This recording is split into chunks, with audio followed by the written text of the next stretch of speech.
Au direct des studios de la cité capitale, c'est avec le quotidien Mutation. Le journal met les pleins phares sur le budget de l'État. Le journal de Georges-Alain Boyoumon insiste sur les points d'étranglement. Parmi eux, la Covid-19, la guerre dans les régions du Nord-Ouest et du Sud-Ouest, le service de la dette, la lourdeur de la masse salariale, des points qui, selon le quotidien Mutation, constituent des entraves à la tenue des engagements de l'État. Budget de l'État, les points budget de l'État, les points d'étranglement, c'est une information à lire en page 9 du quotidien Mutation de ce 22 juillet 2021. L'exécution du budget de l'État barre également la une du journal Eco-News. Le quotidien de Arsène Fontang évoque les contraintes à élaguer. La direction générale du budget au ministère des Finances a réuni hier tous les acteurs de la chaîne de la dépense publique, nous dit Eco-News, les contrôleurs financiers, les responsables des pairies spécialisés entre autres. Sur la table donc des échanges, plusieurs points relevés par Eco-News, notamment l'identification des points d'inertie à la bonne exécution du budget de l'État.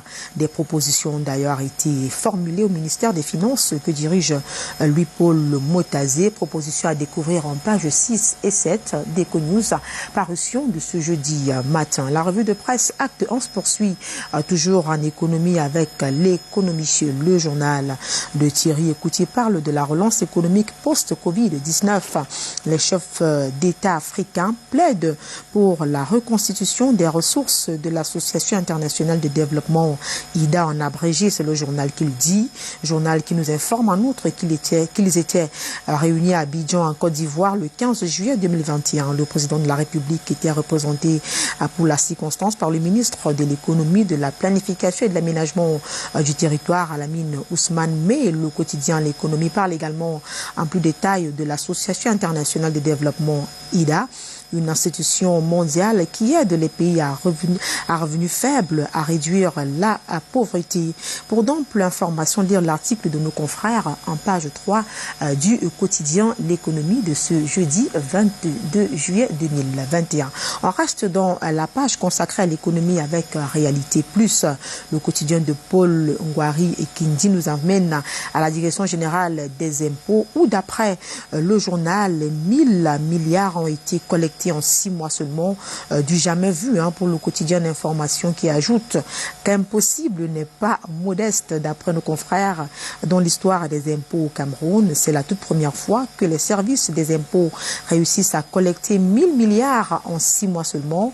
Le directeur général MOPA, Modeste Fatouing, a donc félicité tous ces personnels et tous les contribuables qui ont compris l'importance de paiement des impôts en ligne qui précise Réalité Plus paye promptement et sans contrainte. Les détails sur l'info à lire en pages 2 et 3 du quotidien Réalité Plus parvenu à notre rédaction ce jeudi matin. La suite, c'est avec Son détour au menu de l'hebdomadaire d'investigation et d'information générale. Produits de première nécessité vont debout contre l'inflation et la spéculation. Le journal revient donc sur la concertation irrelative organisée hier 21 juillet au ministère du Commerce avec la participation des responsables des administrations sectorielles concernées, des acteurs de la filière et des associations consuméristes.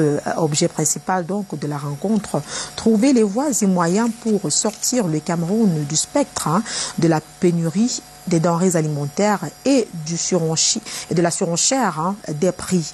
We move now to something else with the Guardian Post as killing of soldiers on the rise in Northwest and Southwest. Prominent Francophones MP urges government to rightening military action. It is the main information to read in Christian's Guy newspaper of this Thursday morning. En effet, le journal de nos confrères d'expression anglaise fait allusion au clash enregistré ces dernières semaines dans la région du Nord-Ouest et du Sud-Ouest, qui, vous le savez, connaît une tension sociopolitique depuis des années. Le journal The Guardian Post nous dit ce matin que des voix continuent à s'élever pour s'insurger alors pour suggérer que soient revues les stratégies pour un cessez-le-feu dans cette partie du pays. La crise n'a que trop duré. Il est temps d'arrêter de faire couler du sang. L'article en page 3 renseigne davantage sur cette information. Vous retrouverez naturellement le journal en kiosque. C'est le journal donc de ce jeudi 22 juillet 2021. Le quotidien aussi est arrivé à notre rédaction ce jeudi matin. Le journal revient sur les perturbations du couple présidentiel en séjour privé à Genève. Le journal nous fait savoir que la Haute-Sanaga est en rang serré avec Paul Biya. Les fils et filles du département de la Haute-Sanaga condamnent les actes que le journal qualifie d'un civique, contenté de poser une frange de Camerounais en Suisse. Des actes néfastes qui ternissent l'image du Cameroun à l'international. Cette solidarité envers le chef de l'État et son épouse est consignée dans une motion de soutien et de défense qui précise le journal Le Quotidien porte l'estampille des forces vives de la Haute-Sanaga, au premier rang desquelles le ministre d'État, secrétaire général de la présidence de la République Ferdinand Ngongo, le ministre des Arts et de la Culture Bidon Pat, par ailleurs chef de la délégation permanente départementale du comité central du Rassemblement démocratique du peuple camerounais dans la Haute-Sanaga, bien d'autres hauts commis de l'État et partie prenante au sein du parti du Flambeau sont cités dans le journal que vous retrouverez naturellement en kiosque ce jeudi matin. Et puis on a également Tribune d'Afrique qui nous parvient à l'instant, le journal de Faustin Ndikam. Plusieurs informations intéressantes à lire, à découvrir dans les colonnes de ce journal, notamment celle relative à la lutte contre la Covid-19. Vous le savez, il y a de cela quelques jours maintenant, le Corocure a été homologué en tant qu'adjuvant au traitement de la pandémie à coronavirus. Le Corocure du docteur Eloge Yanini est donc détaillé dans le journal Tribune d'Afrique qui arrive à notre rédaction ce matin. Il y a également des informations relatives à l'économie, à l'opération Épervier dans l'hebdomadaire panafricain, d'informations générales paraissant au Cameroun de Faustin Ndikam qui consacre son éditorial comme à l'accoutumée aux mots qui minent la société camerounaise. Et voilà qui vient mettre un terme à la revue de presse Acte 1 en direct des studios de la cité capitale. On met la clé sous le paillasson et on met le cap immédiatement du côté de Douala pour continuer la lecture transversale des journaux, cette fois-ci avec Michael Chipkio. Michael, bonjour. Qu'est-ce qui fait la une des journaux du côté de Douala ce matin? Et bienvenue donc à Douala, la suite avec le journal de Star, le journal d'expression anglaise qui nous parle de ces délégués départementaux, de certains départements ministériels kidnappés dans la région du sud-ouest depuis pratiquement 35 jours maintenant. 35 jours donc de captivité sans espoir de les revoir. Ils sont les délégués départementaux du ministère de l'Urbanisme et de l'Habitat, du ministère de l'Économie et des PME, des ministères des PME, de nombreux délégués donc, ils sont au nombre de 5 qui ont été kidnappés alors qu'ils se rendaient dans une autre ville de la région du sud-ouest pour une mission de travail. Ils ont donc été enlevés par des hommes armés jusqu'ici non identifiés. Ils étaient donc 6 au départ et l'un d'entre eux a été tué pendant cette période de captivité depuis 35 jours. Donc pas de nouvelles de ces derniers. Les familles sont dans l'émoi depuis quelque temps maintenant. Ces 5 personnes restent donc introuvables dans la région du sud-ouest du Cameroun. Le journal parle aussi de ces policiers 5 au total qui ont été tués à Bali dans la région du nord-ouest du Cameroun par des hommes présentés comme des combattants séparatistes dans une embuscade qui a été tendue.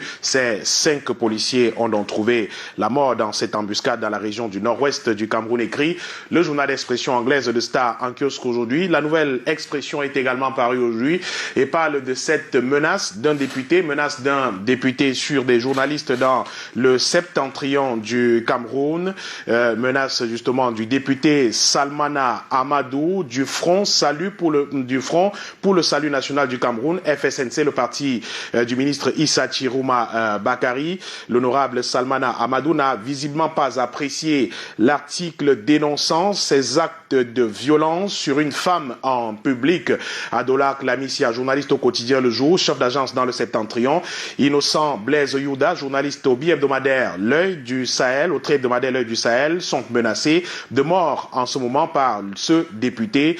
Une violation flagrante de la liberté d'expression dénonce le journal La Nouvelle Expression en kiosque aujourd'hui, qui nous parle aussi à sa une principale de lutte contre le Covid-19 au Cameroun. La lutte contre le Covid-19 au Cameroun, avec le Cameroun qui remporte donc le pari désormais. Et pour la première fois en Afrique, 3 produits de la médecine traditionnelle soignant cette pandémie sont homologués par le ministère de la Santé publique et seront produits et vendus dans les pharmacies du pays dans un avenir proche.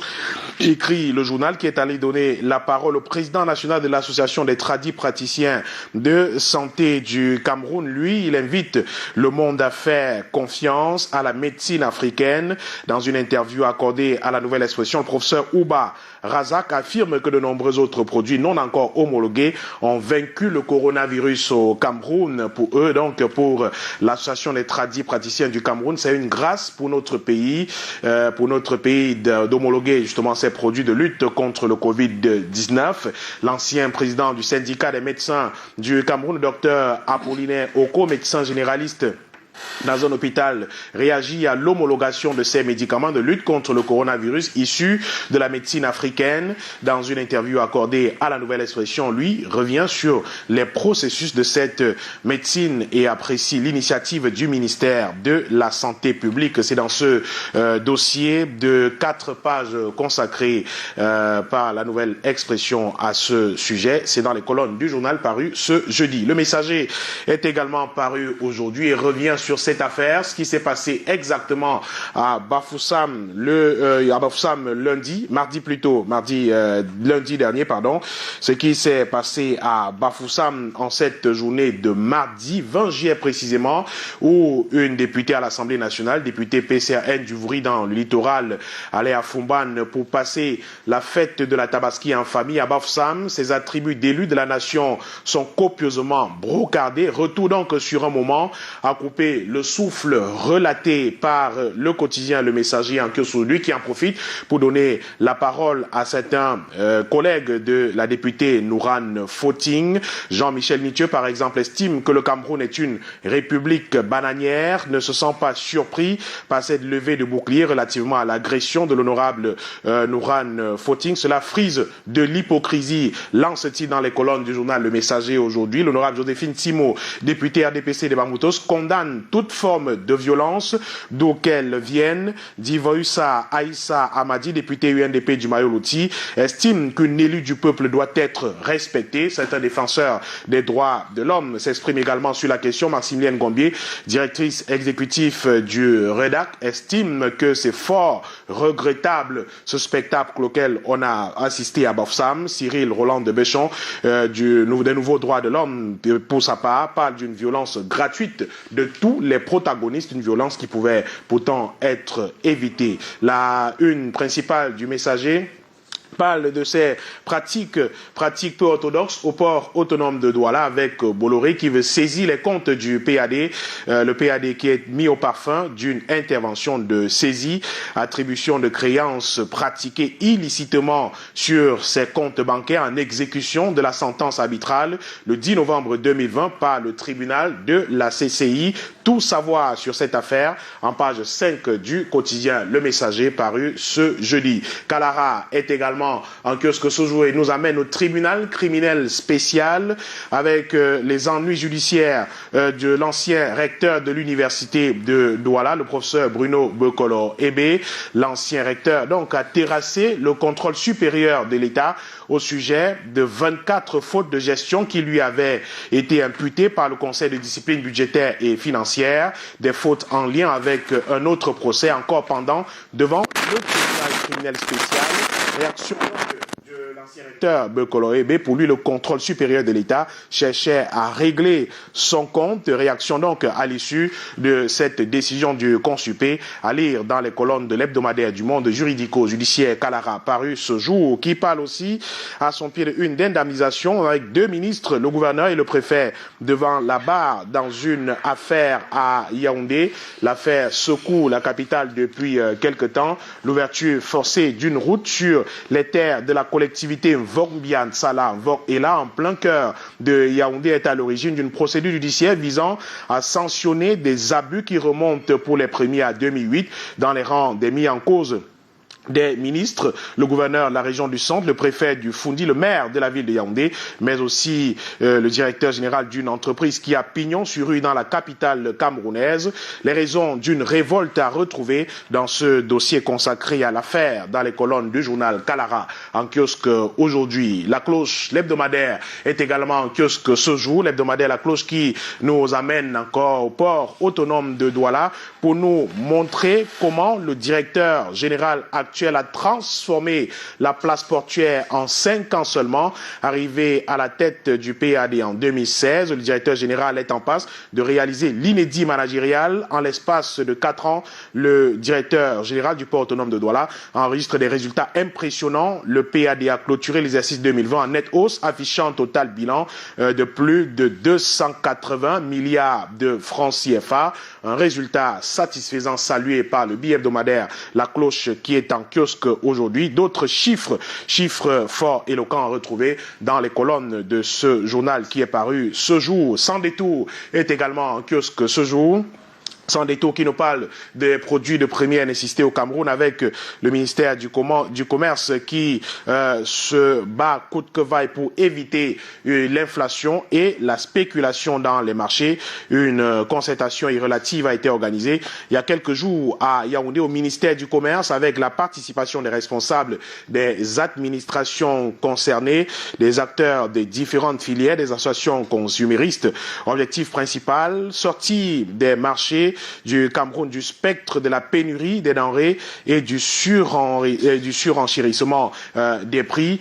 Certaines associations ont été mises à contribution et également des brigades de contrôle des prix au ministère du Commerce pour barrer la voie à ces hausses de prix de produits que l'on observe depuis quelque temps sur les marchés. Ces hausses de produits de façon illégale, écrit donc le journal Sans détour en kiosque aujourd'hui qui nous dévoile également la vision managériale du nouveau président du conseil d'administration des aéroports du Cameroun, le docteur Fritz Tonnet, qui a donc pris fonction il y a quelque temps maintenant. Le nouveau PCA dévoile sa vision managériale, écrit le journal Sans détour, qui nous parle aussi de communication électronique au Cameroun, avec ce qu'il appelle une pernicieuse cabale médiatique contre Minette Libom Liliken, la ministre des Postes et Télécommunications. Que se passe-t-il exactement?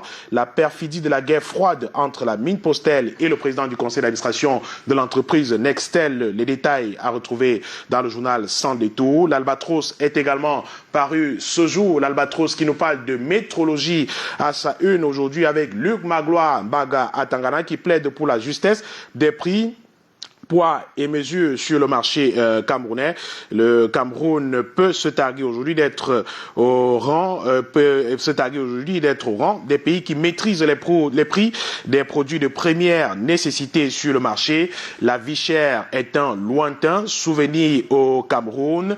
Le ministère du Commerce qui se bat toujours au quotidien pour continuer de maintenir ses prix sur le marché, évitant toute inflation et spéculation sur le marché. Le journal nous rend également compte de cette réunion qui s'est tenue dans la capitale camerounaise, notamment au ministère du Commerce il y a quelques jours seulement. Censure Hebdo est également paru aujourd'hui, un autre hebdomadaire qui nous parle du secteur de l'immobilier dans notre pays avec 2 hommes.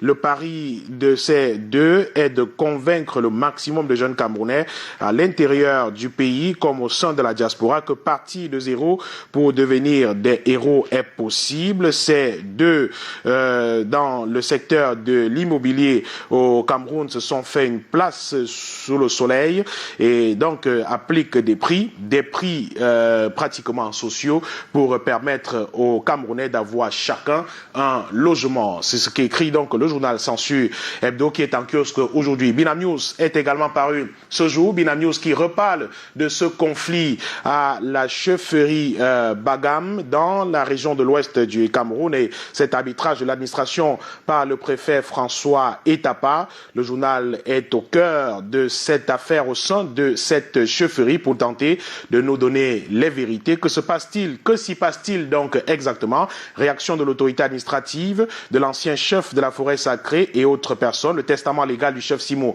est également donc publié dans les colonnes de ce journal journal en kiosque aujourd'hui, qui nous parle aussi du maire Cyril Ngang Honoré, qui vient de recevoir, c'est bien le maire de la commune Bafoussam Premier, qui vient de recevoir le prix de l'excellence managériale remis par le collectif des journalistes d'investigation du Cameroun. La cérémonie s'est tenue il y a quelques jours à la commune d'arrondissement de Bafoussam Premier, un maire qui est donc récompensé pour ses travaux, les travaux d'Hercule menés dans la ville de Bafoussam pour lui donner une belle image, écrit le journal Binam News en kiosque ce jour. Afrique Info est également paru et nous reparle de ces manifestations contre le président de la République du Cameroun à Genève en Suisse, le département d'Union Ekele, qui est donc vent debout contre ce que le journal appelle cette barbarie à Genève, contrairement à certains départements du Cameroun qui multiplient des mémorandums enflammés et de menaces de grève,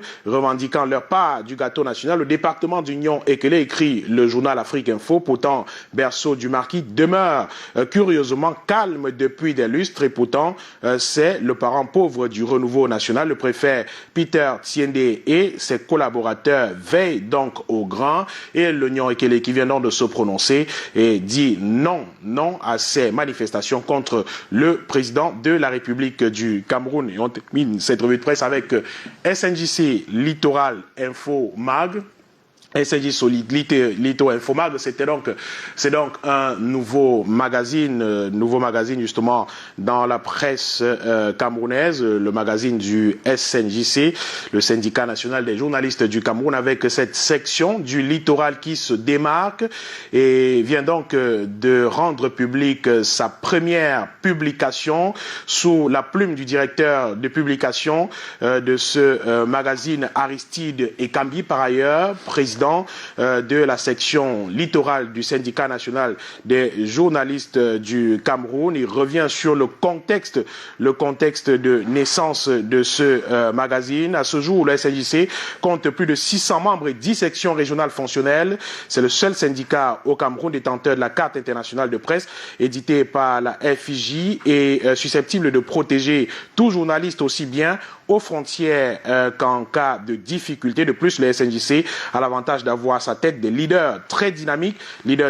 qui continuent à marquer sa renommée. Ils poursuivent justement le travail avec abnégation et sans grands moyens, mais persistent justement dans leur volonté de maintenir le syndicat à flot. C'est donc un extrait de l'édito d'Aristide Ekambi. Le journal revient donc en actu sur le semestre 2021 avec un bilan satisfaisant, une vingtaine de salles de rédaction visitées, 300 kits de protection anti-Covid-19 remis aux journalistes, une formation des cadres et une marche sportive sont quelques-unes des activités menées lors de cette deuxième semaine justement consacrée aux journalistes. Le semestre avec à faveur bien sûr de la célébration de la journée internationale de la liberté de la presse. Le journal qui revient aussi sur la couverture santé avec une souscription obligatoire pour les membres du syndicat national des journalistes du Cameroun. Le portrait de ce journal revient sur Inès Daniel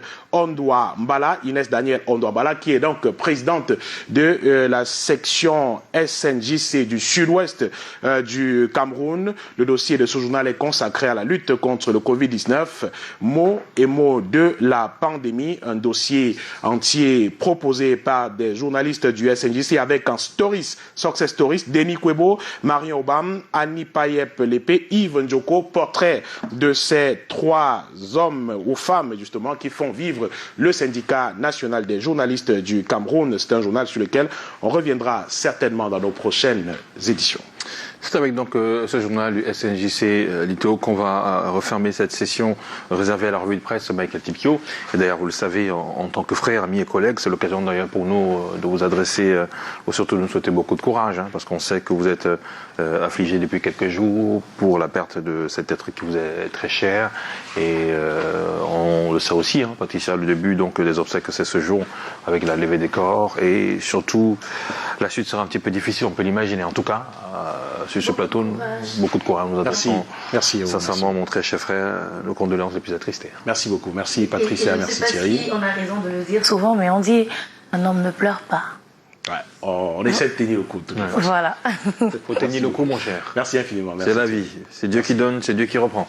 Absolument. Et quand il décide, on n'y peut rien. On s'y plie, tout Mais simplement. en tout cas, ce que l'on peut décider sur ce plateau, c'est de vous donner la page pub.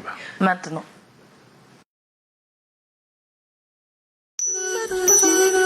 Canal d'Or Acte 13. Une édition davantage tournée vers le digital. Pour ne rien rater des Canal d'Or, rendez-vous sur la page Facebook Canal d'Or officiel. Abonnez-vous, likez, commentez et partagez. Canal d'Or Acte 13, le 30 octobre. Démasquons nos talents.